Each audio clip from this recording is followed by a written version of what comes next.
But Democrats are also in for some soul searching, looking to recapture lost ground. As it happens, there's a new book coming out this week offering a roadmap for the party, Our Revolution, a future to believe in.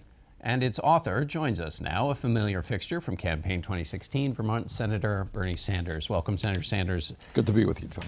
So one of the protest anthems going on about Donald Trump is "Not my president." Is he your president? He won the election. I did everything I could to see that he not become elected, but he won. Our job now is to hold him accountable. Mr. Trump claimed that he was a champion of the working class of this country. And as you know, there are millions of people who are working longer hours for low wages. They don't have any health care. They can't afford to send their kids to college. They can't afford child care. If Mr. Trump, in fact, has the courage to take on Wall Street, to take on the drug companies, to try to work forward, go forward, to create a better life for working people, we will work with him on issue by issue.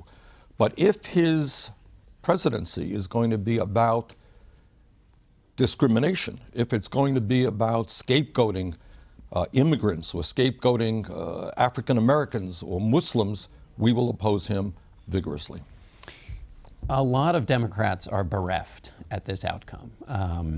And it's not just a loss. There are people who are shaken by this. What is your message to Democrats?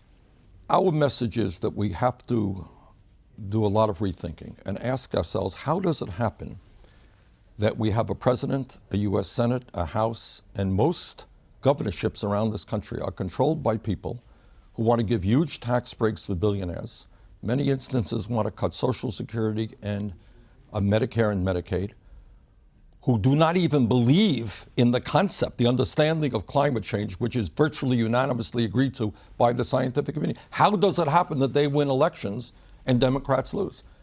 And I think what the conclusion is that Democrats have focused too much with a liberal elite, which is raising incredible sums of money from wealthy people in the upper middle class, but has ignored to a very significant degree the working class and the middle class and low-income people in this country. Look, the truth is, in my view, this country is moving toward an oligarchic form of society where a handful of billionaires and large corporations control the economy. As a result of Citizens United, they now control our political system, where the Koch brothers or the billionaires can buy elections. They have undue influence over the media as well. And what the Democratic Party has got to say to working people, we are on your side. You know what? We are going to take on Wall Street. We're not going to take their money. We're going to lower the cost of prescription drugs. We're going to raise the minimum wage. We're not going to be the only major country on earth that doesn't guarantee health care to all people. You have got to make a decision which side you're on.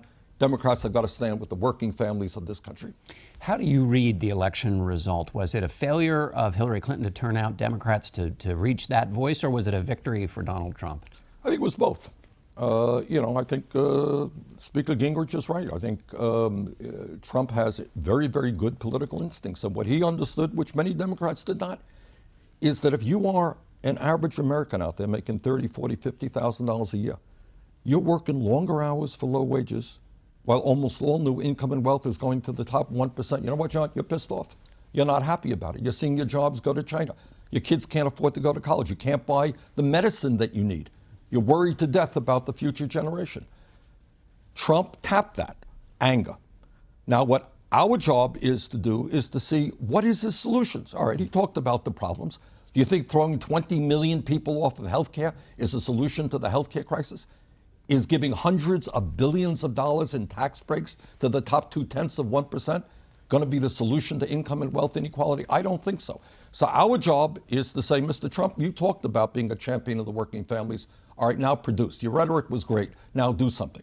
But we will not accept racism. We will not accept sexism or xenophobia.